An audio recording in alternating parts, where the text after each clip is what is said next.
احد کی پہاڑی افق سے ابھرتی آ رہی تھی اور خالد کا گھوڑا خراما خراما چلا جا رہا تھا۔ خالد کی ذہنی کیفیت کچھ ایسی ہوتی جا رہی تھی جیسے اسے آگے جانے کی کوئی جلدی نہ ہو، اور کبھی وہ لگام کو یوں جھٹکا دیتا جیسے اسے بہت جلدی پہنچنا ہو، لیکن جس منزل کو وہ جا رہا تھا وہ منزل ابھی اس پر پوری طرح واضح نہیں ہوئی تھی۔ کبھی اسے یوں لگتا جیسے ایک مقناطیسی قوت ہے جو اسے آگے ہی آگے کو کھینچ رہی ہے، اور کبھی وہ محسوس کرتا جیسے اس کے اندر سے اٹھتی ہوئی ایک قوت اسے پیچھے دھکیل رہی ہے۔ خالد اسے ایک آواز سنائی دی جو اس کے اندر سے اٹھتی تھی، لیکن اسے حقیقی سمجھ کر اس نے گھوڑے کی باگھ کھینچی اور آگے پیچھے دیکھا۔ وہاں رات کے سوا کچھ بھی نہ تھا، لیکن آواز آ رہی تھی، خالد کیا یہ سچ ہے جو میں نے سنا ہے؟ خالد نے اس آواز کو پہچان لیا، یہ اس کے ساتھی اکرمہ کی آواز تھی۔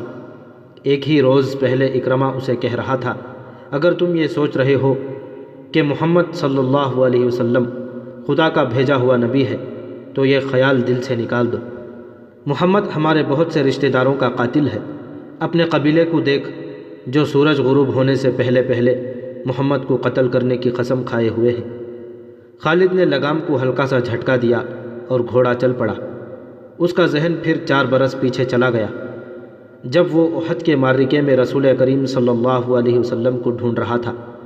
وہ قریش کی اس قسم کو پورا کرنے کا عزم لیے ہوئے تھا کہ رسول اللہ صلی اللہ علیہ وسلم کو سورج غروب ہونے سے پہلے پہلے قتل کرنا ہے۔ نعوذ باللہ۔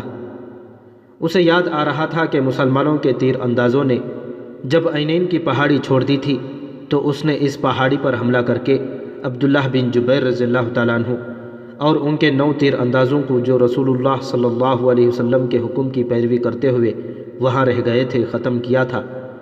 مسلمانوں کے ہاتھوں سے بھاگے ہوئے قریش پھر واپس آ گئے تھے اور انہوں نے اپنے آپ کو منظم کر لیا تھا۔ مسلمان یہ معرکہ ہار چکے تھے اور یہ اپنے رسول صلی اللہ علیہ وسلم کی حکم عدولی کا نتیجہ تھا۔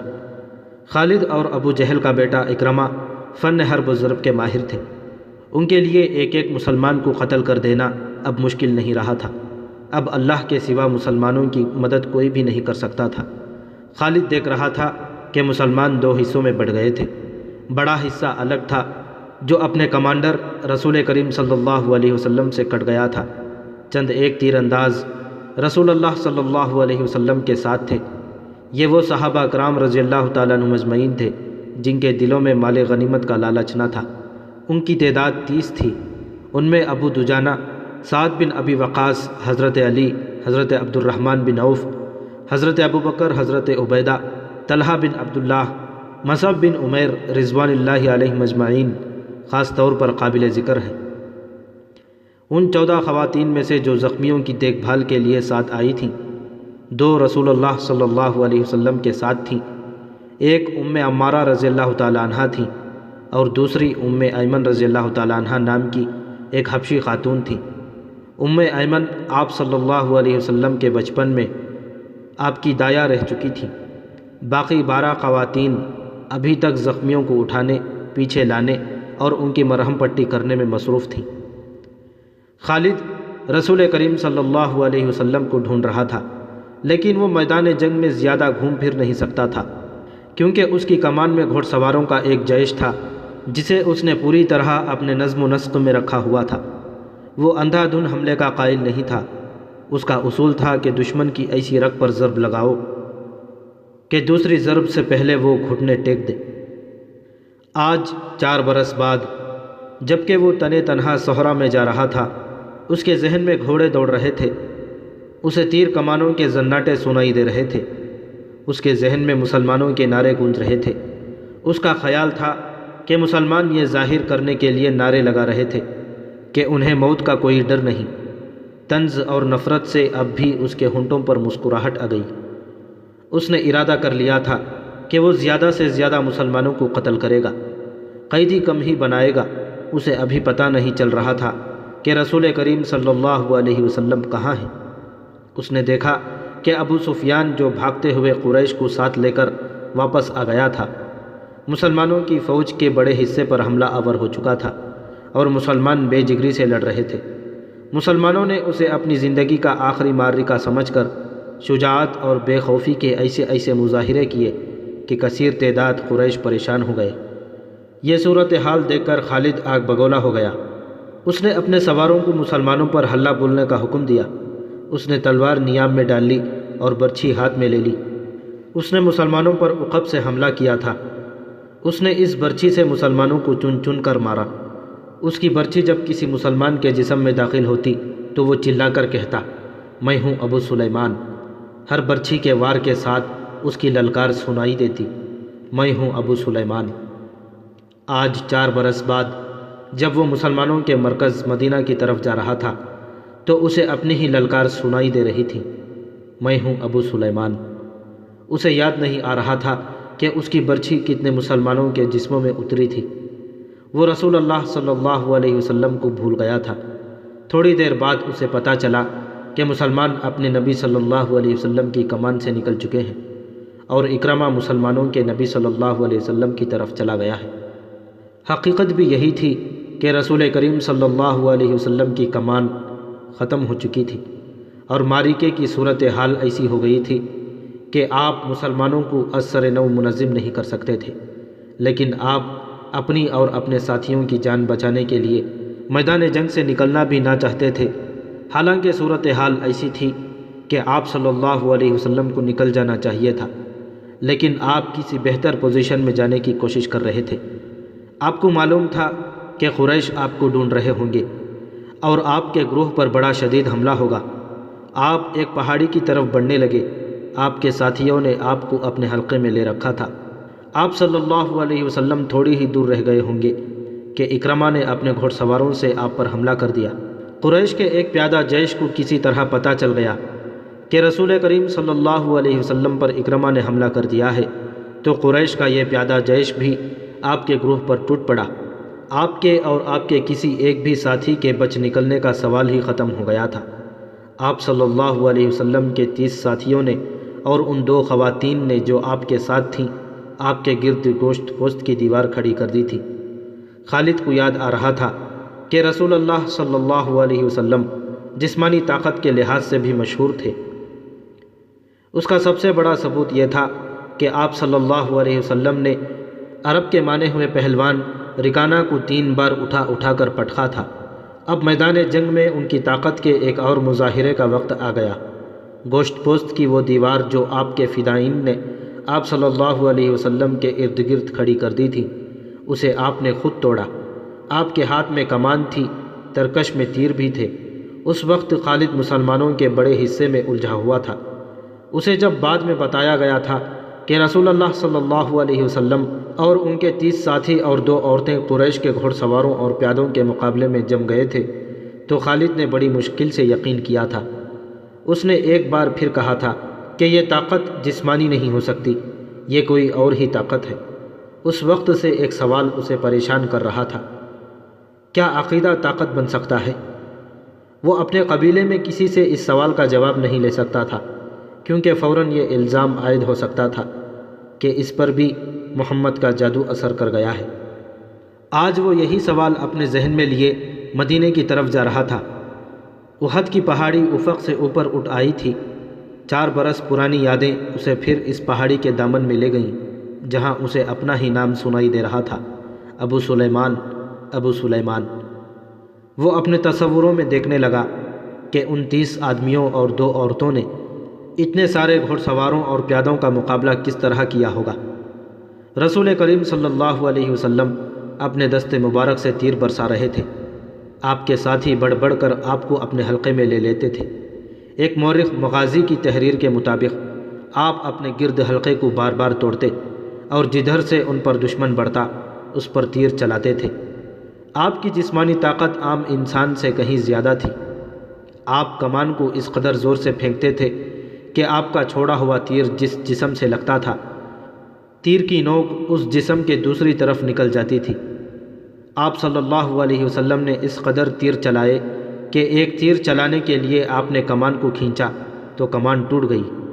آپ صلی اللہ علیہ وسلم نے اپنی ترکش میں بچے ہوئے تیر سعد بن ابی وقاص کو دے دیے۔ سعد بن ابی وقاص رضی اللہ تعالیٰ عنہ کے نشانے کا کوئی بھی مقابلہ نہیں کر سکتا تھا۔ خود آپ صلی اللہ علیہ وسلم سعد رضی اللہ تعالیٰ عنہ کے نشانے کو تسلیم کرتے تھے۔ ادھر مسلمان ابو سفیان اور خالد کے ہاتھوں کٹ رہے تھے اور خون کا آخری قطرہ بہہ جانے تک مقابلہ کر رہے تھے۔ ادھر آپ صلی اللہ علیہ وسلم کے 30 فدائین اور 2 خواتین کی بے جگری کا یہ عالم تھا کہ جیسے ان کے جسم نہیں، ان کی روحیں لڑ رہی ہوں۔ مشہور مورخ طبری لکھتا ہے کہ ایک ایک مسلمان نے بیک وقت 4 5 قریش کا مقابلہ کیا۔ ان کا انداز ایسا دہشت ناک تھا کہ قریش پیچھے ہٹ جاتے تھے یا ان پر حملہ کرنے والا اکیلا مسلمان زخمیوں سے چور ہو کر گر پڑتا تھا۔ قریش نے جب رسول کریم صلی اللہ علیہ وسلم کے فدائین کی شجاعت کا یہ علم دیکھا تو کچھ پیچھے ہٹ کر ان پر تیروں کے ساتھ ساتھ پتھر بھی برسانے لگے۔ اس کے ساتھ ہی قریش کے چند ایک گھوڑ سوار سرپٹ گھوڑے دوڑاتے آپ صلی اللہ علیہ وسلم پر حملہ آور ہوئے، لیکن آپ کے ساتھیوں کے تیر ان کے جسموں میں اتر کر انہیں واپس چلے جانے پر مجبور کر دیتے تھے۔ اس صورتحال سے بچنے کے لیے قریش نے چاروں طرف سے تیروں اور پتھروں کا مہ برسا دیا۔ خالد کو اکرمہ نے بتایا تھا کہ ابو دجانہ رضی اللہ تعالیٰ عنہ رسول اکرم صلی اللہ علیہ وسلم کے آگے جا کھڑے ہوئے۔ ان کی پیٹھ دشمن کی طرف تھی۔ ابو دجانہ رضی اللہ تعالیٰ عنہ بیک وقت 2 کام کر رہے تھے۔ ایک یہ کہ وہ اپنے تیر سعد بن ابی وقاص کو دیتے جا رہے تھے اور سعد رضی اللہ تعالیٰ عنہ بڑی تیزی سے تیر چلا رہے تھے۔ اس کے ساتھ ہی ابو دجانہ رسول اکرم صلی اللہ علیہ وسلم کو تیروں سے بچانے کی کوشش کر رہے تھے۔ تیروں اور پتھروں کی بارش میں کوئی نہ دیکھ سکا کہ ابو دجانہ کس حال میں ہے۔ جب ابو دجانہ گر پڑے تو اس وقت دیکھا کہ ان کی پیٹھ میں اتنے تیر اتر گئے تھے کہ ان کی پیٹھ خارے پشت کی پیٹھ لگتی تھی۔ رسول اکرم صلی اللہ علیہ وسلم کو بچانے کے لیے آپ کے کئی ساتھیوں نے جان دے دی، لیکن اکرمہ اور اس کے گھوڑ سواروں اور پیادوں پر اتنی دہشت طاری ہو چکی تھی کہ وہ پیچھے ہٹ گئے۔ قریش تھک بھی گئے تھے۔ رسول کریم صلی اللہ علیہ وسلم نے اپنے ساتھیوں کا جائزہ لیا۔ ہر طرف خون ہی خون تھا، لیکن زخمیوں کو اٹھانے اور مرہم پٹی کرنے کا موقع نہ تھا۔ دشمن ایک اور حلہ بولنے کے لیے پیچھے ہٹا تھا۔ مجھے قریش کے ایک اور آدمی کا انتظار ہے، رسول اکرم صلی اللہ علیہ وسلم نے اپنے ساتھیوں سے کہا۔ کون ہے وہ یا رسول اللہ صلی اللہ علیہ وسلم؟ آپ کے ایک صحابی نے پوچھا۔ کیا وہ ہماری مدد کو آ رہا ہے؟ نہیں، آپ صلی اللہ علیہ وسلم نے فرمایا، وہ مجھے قتل کرنے آئے گا، اسے اب تک آ جانا چاہیے تھا۔ لیکن وہ ہے کون؟ ابی بن خلف، آپ صلی اللہ علیہ وسلم نے فرمایا۔ ابی بن خلف رسول اکرم صلی اللہ علیہ وسلم کے کٹر مخالفین میں سے تھا۔ وہ مدینے کا رہنے والا تھا۔ اسے جب پتہ چلا کہ رسول اللہ صلی اللہ علیہ وسلم نے نبوت کا دعویٰ کیا ہے تو ایک روز وہ آپ صلی اللہ علیہ وسلم کے پاس آیا اور اس نے آپ کا مذاق اڑایا۔ آپ نے تحمل اور بردباری سے اسے اسلام قبول کرنے کی دعوت دی۔ کیا تم مجھے اتنا کمزور سمجھتے ہو کہ میں تمہارے اس بے بنیاد عقیدے کو قبول کر لوں گا؟ ابی بن خلف نے گستاخانہ لہجے میں کہا تھا، میری بات غور سے سن لے محمد، کسی روز میرا گھوڑا دیکھ لینا، اسے میں اس وقت کے لیے موٹا تازہ کر رہا ہوں جب تم قریش کو پھر کبھی جنگ کے لیے للکارو گے۔ اب بدر کے خواب دیکھنے چھوڑ دو، میں اسی گھوڑے پر سوار ہوں گا اور تم مجھے میدان جنگ میں اپنے سامنے دیکھو گے، اور میں اپنے دیوتاؤں کی قسم کھا کر کہتا ہوں کہ تمہیں اپنے ہاتھوں قتل کروں گا۔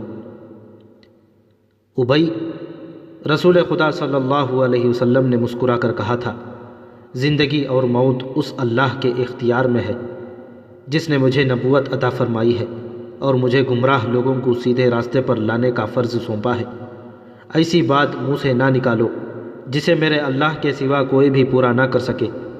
یوں بھی تو ہو سکتا ہے کہ تم مجھے قتل کرنے آؤ اور تم میرے ہاتھوں قتل ہو جاؤ۔ ابی بن خلف رسول اللہ صلی اللہ علیہ وسلم کی اس بات پر طنزیہ ہنسی ہنس پڑا اور ہنستا ہوا چلا گیا۔ اب احد کے معرکے میں رسول خدا صلی اللہ علیہ وسلم کو ابی بن خلف یاد آ گیا۔ جو ہی آپ نے اس کا نام لیا تو دور سے ایک گھوڑا سرپٹ دوڑتا آیا۔ سب نے ادھر دیکھا۔ میرے عزیز ساتھیوں، رسول کریم صلی اللہ علیہ وسلم نے اپنے ساتھیوں سے کہا، مجھے کچھ ایسے لگ رہا ہے جیسے یہ سوار جو ہماری طرف بڑھتا آ رہا ہے ابی ہی ہوگا۔ اگر وہ ابی ہی ہوا تو اسے روکنا نہیں، اسے میرے سامنے اور میرے قریب آنے دینا۔ مورخین واقدی، مغازی اور ابن ہشام نے لکھا ہے کہ وہ سوار ابی بن خلف ہی تھا۔ اس نے للکار کر کہا، سنبھل جا محمد، ابی آ گیا ہے، یہ دیکھ اسی گھوڑے پر سوار ہوں جو تمہیں دکھایا تھا یا رسول اللہ صلی اللہ علیہ وسلم۔ رسول خدا صلی اللہ علیہ وسلم کے ساتھیوں میں سے 3-4 نے آگے ہو کر کہا، ہمیں اجازت دیں کہ اسے آپ کے قریب آنے تک ختم کر دیں۔ نہیں، رسول اکرم صلی اللہ علیہ وسلم نے فرمایا، اسے آنے دو، میرے قریب آنے دو، اسے راستہ دے دو۔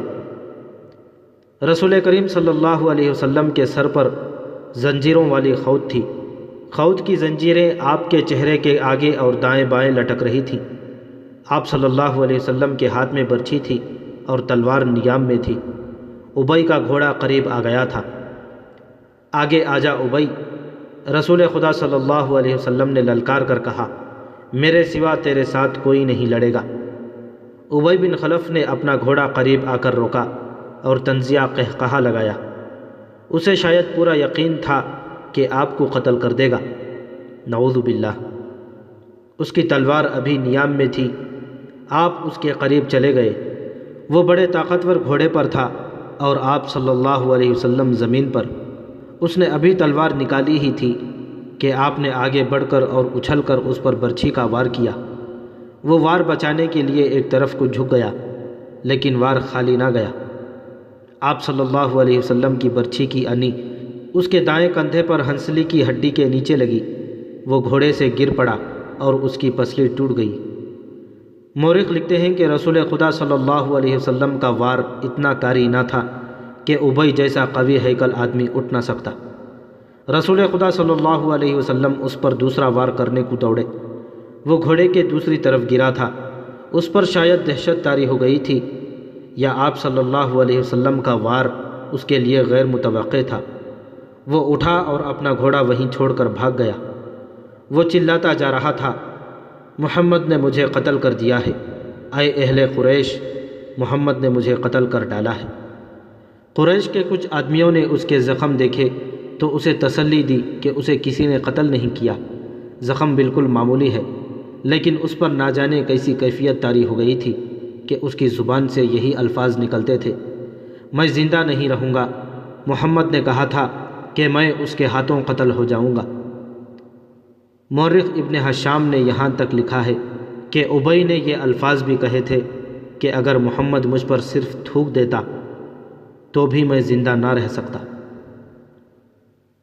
جب احد کا معرکہ ختم ہو گیا تو ابی قریش کے ساتھ مکے کو روانہ ہوا۔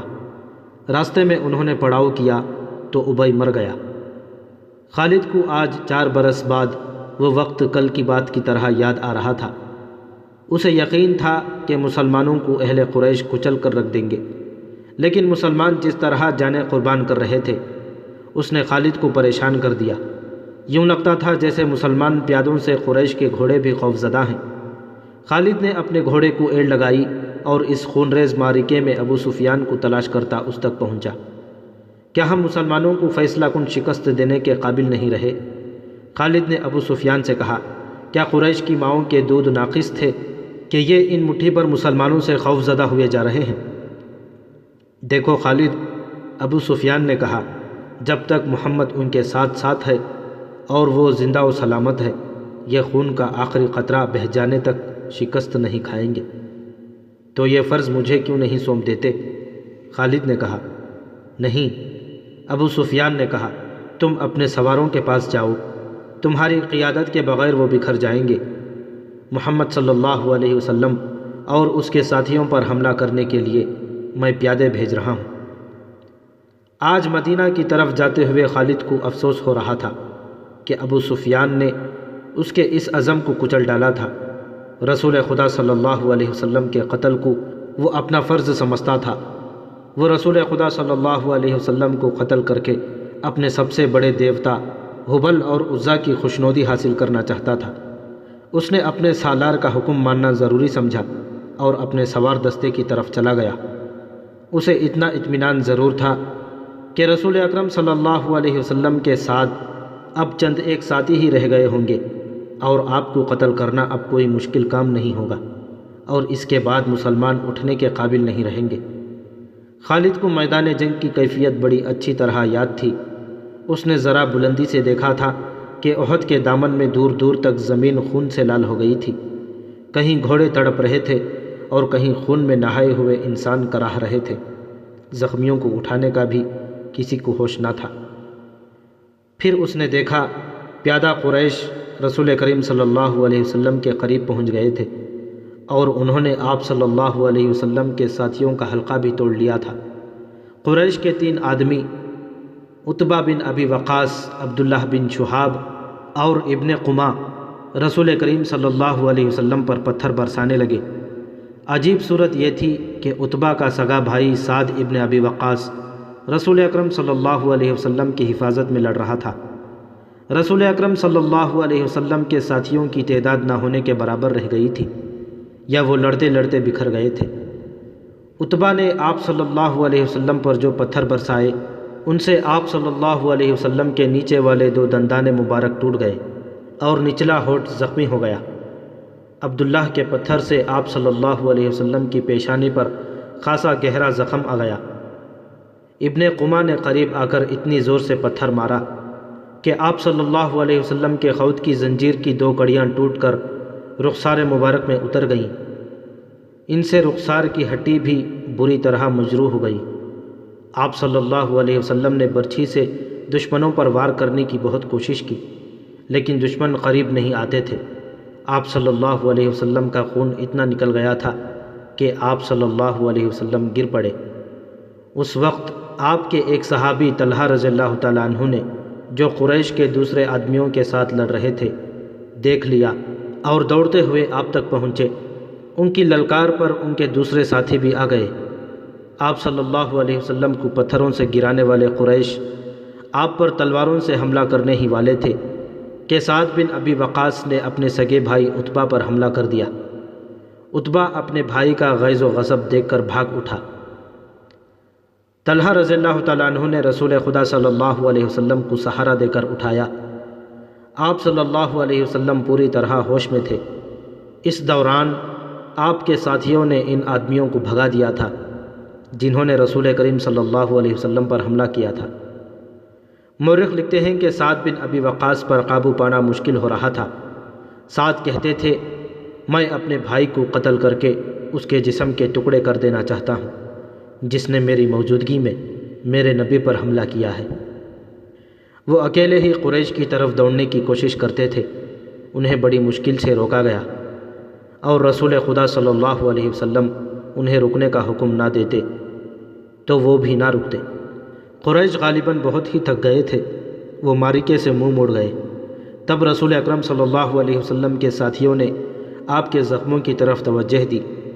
جو خواتین آپ کے ساتھ تھیں انہوں نے آپ کو پانی پلایا، کپڑوں سے زخم صاف کیے۔ اس وقت یہ دیکھا گیا کہ خود کی زنجیروں کی ٹوٹی ہوئی کڑیاں آپ صلی اللہ علیہ وسلم کے رخسار مبارک کی ہڈی میں اتری ہوئی تھیں۔ ایک صحابی ابو عبیدہ رضی اللہ تعالیٰ عنہ جو عرب کے ایک مشہور جراح کے فرزند تھے آگے بڑھے اور آپ کے رخساروں سے کڑیاں نکالنے لگے لیکن ہاتھوں سے کڑیاں نہ نکلیں۔ آخر ابو عبیدہ نے دانتوں کی مدد سے ایک کڑی نکال دی۔ جب دوسری کڑی نکالی تو کڑی تو نکل آئی لیکن ابو عبیدہ رضی اللہ تعالیٰ عنہ کے سامنے کے 2 دانت ٹوٹ گئے۔ اس کے بعد لوگوں نے ابو عبیدہ کو الاسرم کہنا شروع کر دیا جس کا مطلب ہے کہ وہ آدمی جس کے سامنے والے دانت نہ ہوں۔ پھر وہ اسی نام سے مشہور ہو گئے۔ ام ایمن رضی اللہ تعالیٰ عنہ جو رسول اکرم صلی اللہ علیہ وسلم کے بچپن میں آپ کی دائیہ رہ چکی تھیں، آپ پر جھکی ہوئی تھیں۔ اس وقت تک آپ صلی اللہ علیہ وسلم کی طبیعت سنبھل چکی تھی۔ اچانک ایک تیر ام ایمن کی پیٹھ پر اتر گیا اور اس کے ساتھ ہی دور سے ایک قہقہا سنائی دیا۔ سب نے ادھر دیکھا تو قریش کا ایک آدمی حبان بن الارقہ دور کھڑا ہنس رہا تھا۔ اس کے ہاتھ میں کمان تھی یہ تیر اسی نے چلایا تھا۔ وہ ہنستا ہوا پیچھے کو مڑا۔ رسول خدا صلی اللہ علیہ وسلم نے ایک تیر سعد بن ابی وقاص کو دے کر کہا، یہ شخص یہاں سے تیر لے کر ہی واپس جائے۔ سعد رضی اللہ تعالیٰ عنہ نے جو تمام قبائل میں تیر اندازی میں خصوصی شہرت رکھتے تھے، کمان میں تیر ڈال کر حبان پر چلا دیا۔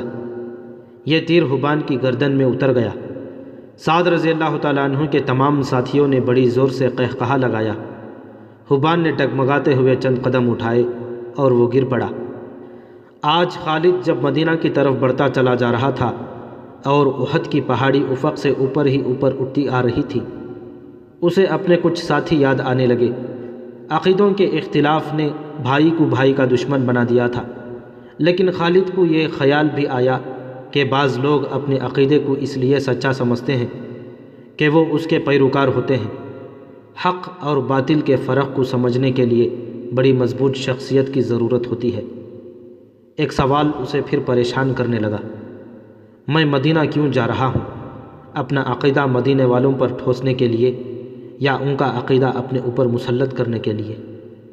اسے ابو سفیان کی آواز سنائی دی جو ایک ہی روز پرانی تھی، کیا یہ سچ ہے کہ تم مدینہ جا رہے ہو؟ کیا تمہاری رگوں میں ولید کا خون سفید ہو گیا ہے؟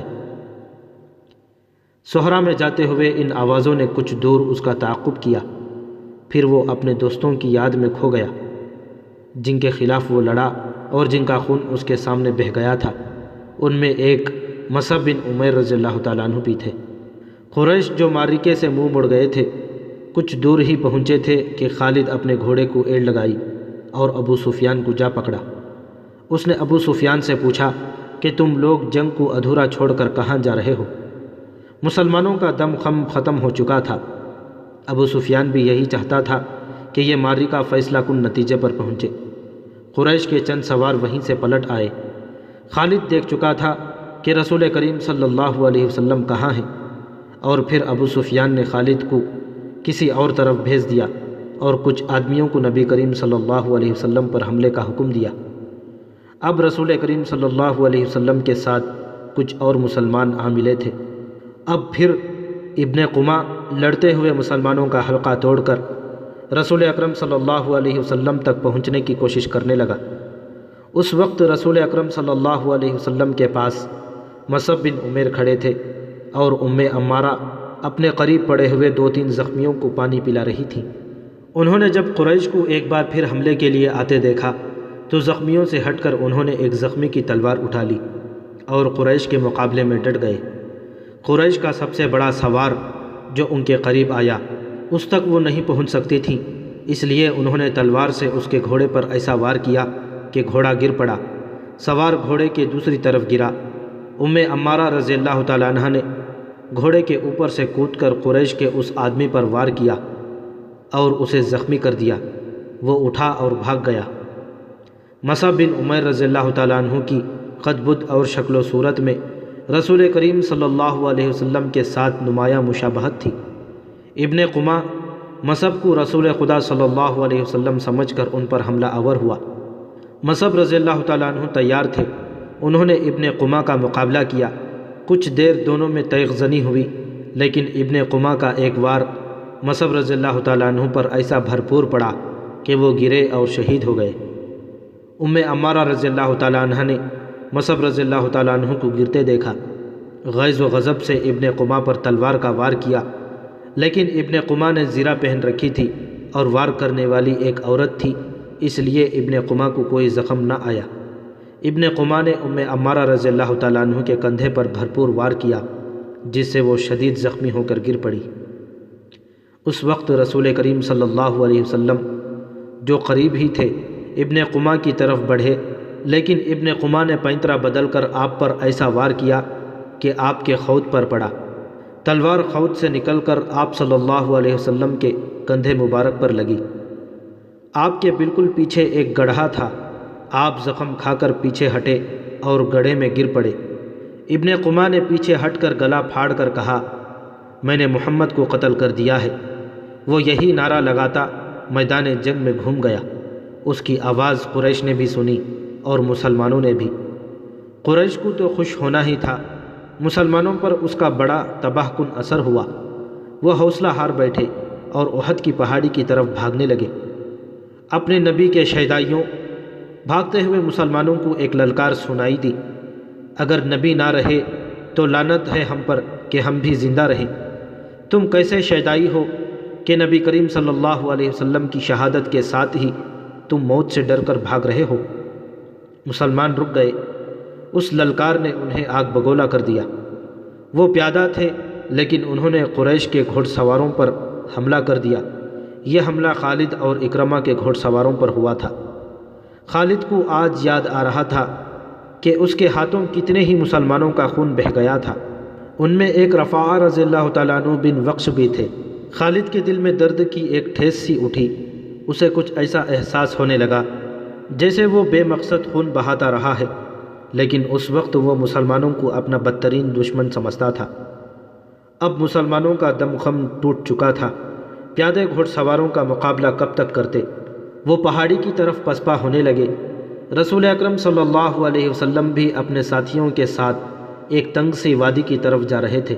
جس طرح مسلمانوں نے مال غنیمت کے لالچ میں اپنا مورچہ چھوڑ دیا اور جنگ کا پاسا اپنے خلاف پلٹ دیا تھا، اسی طرح اب قریش کے آدمی مسلمانوں کی لاشوں پر اور تڑپتے ہوئے زخمیوں پر مال غنیمت اٹھا کر اکٹھا کرنے کے لیے ٹوٹ پڑے۔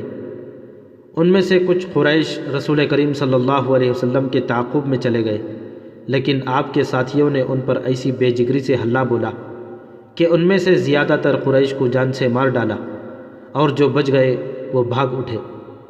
رسول اکرم صلی اللہ علیہ وسلم ایک بلند جگہ پہنچ گئے۔ آپ صلی اللہ علیہ وسلم نے وہاں سے صورتحال کا جائزہ لیا۔ آپ صلی اللہ علیہ وسلم کے 30 صحابہ میں سے 16 شہید ہو چکے تھے۔ جو 14 زندہ تھے ان میں سے زیادہ تر زخمی تھے۔ آپ صلی اللہ علیہ وسلم نے بلندی سے میدان جنگ کا جائزہ لیا۔ آپ کو کوئی مسلمان نظر نہیں آ رہا تھا۔ مسلمان یہ سمجھ کر کہ رسول اکرم صلی اللہ علیہ وسلم شہید ہو چکے ہیں، سخت مایوسی کے عالم میں ادھر ادھر بکھر گئے۔ کچھ واپس مدینے کو چلے گئے، کچھ قریش کے انتقام کے ڈر سے پہاڑی کے اندر جا چھپے۔ یہاں رسول خدا صلی اللہ علیہ وسلم کو اپنے زخموں کی طرف توجہ دینے کی فرصت ملی۔ آپ کی بیٹی حضرت فاطمہ رضی اللہ تعالیٰ عنہ، جو آپ کو ہر طرف تلاش کر کر کے تھک چکی تھی، آپ کے پاس آ پہنچی۔ قریب ہی ایک چشمہ تھا۔ حضرت علی رضی اللہ تعالیٰ عنہ وہاں سے کسی چیز میں پانی لائے اور آپ صلی اللہ علیہ وسلم کو پلایا۔ حضرت فاطمہ رضی اللہ تعالیٰ عنہ آپ صلی اللہ علیہ وسلم کے زخم دھونے لگیں۔ وہ سسک سسک کر رو رہی تھیں۔